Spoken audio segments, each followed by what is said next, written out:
হযরত ইব্রাহিম আলাইহিসসালামের পিতা আজর ছিলেন একজন কট্টর মূর্তিপূজক। তিনি নিজে মূর্তি তৈরি করতেন এবং সেগুলোর পূজা করতেন।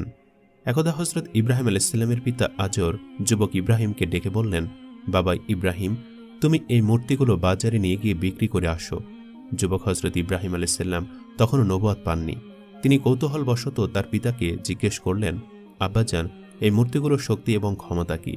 ছেলের মুখে এমন কথা শুনে পিতা আজর বললেন, এই মূর্তিগুলোর শক্তি এবং ক্ষমতা হলো, এই মূর্তি আসমান জমিন পৃথিবী সবকিছু সৃষ্টি করেছে, এমনকি আমাদেরকেও সৃষ্টি করেছে।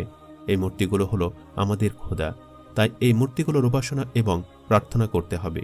এই বলে আজর সেই মূর্তিগুলোকে একটি ঝুড়িতে ভরে ইব্রাহিম আলাইহিসসালামের মাথায় তুলে দিল।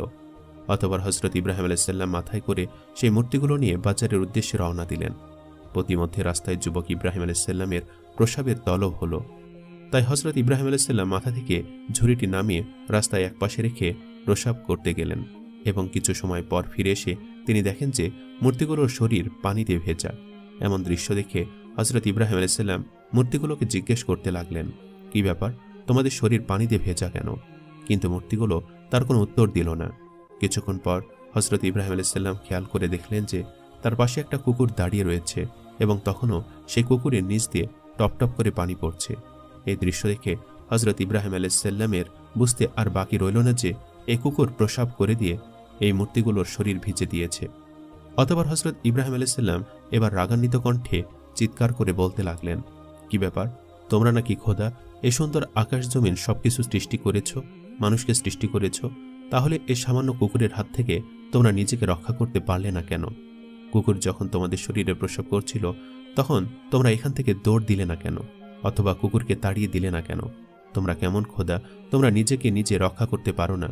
এ বলে হযরত ইব্রাহিম আলাইহিসসালাম রাগান্বিত অবস্থায় মূর্তির ঝুড়িটা নদীতে নিয়ে গিয়ে ফেলে দিল এবং মূর্তিগুলোকে নদীর পানিতে চুবিয়ে চুবিয়ে গোসল করে তাদেরকে সারিবদ্ধভাবে দাঁড় করালো।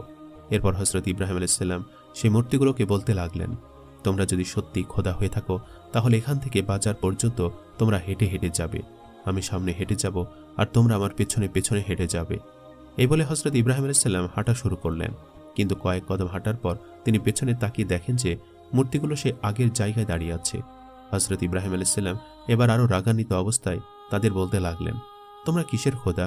তোমরা এত সুন্দর মানুষ সৃষ্টি করেছ, জমিন সৃষ্টি করেছ, আসমান সৃষ্টি করেছ, তাহলে তোমরা নিজে নিজে হাঁটতে পারো না কেন? তোমাদেরকে আমি কিছুতেই খোদা বলে স্বীকার করি না। অতঃপর হযরত ইব্রাহিম আলাইহিসসালাম এবার একটি রশি বের করলেন এবং সবগুলো মূর্তির কোমরে রশি বাঁধলেন। রশির একটি দিক নিজের হাতে রেখে টান দিয়ে বাজারের দিকে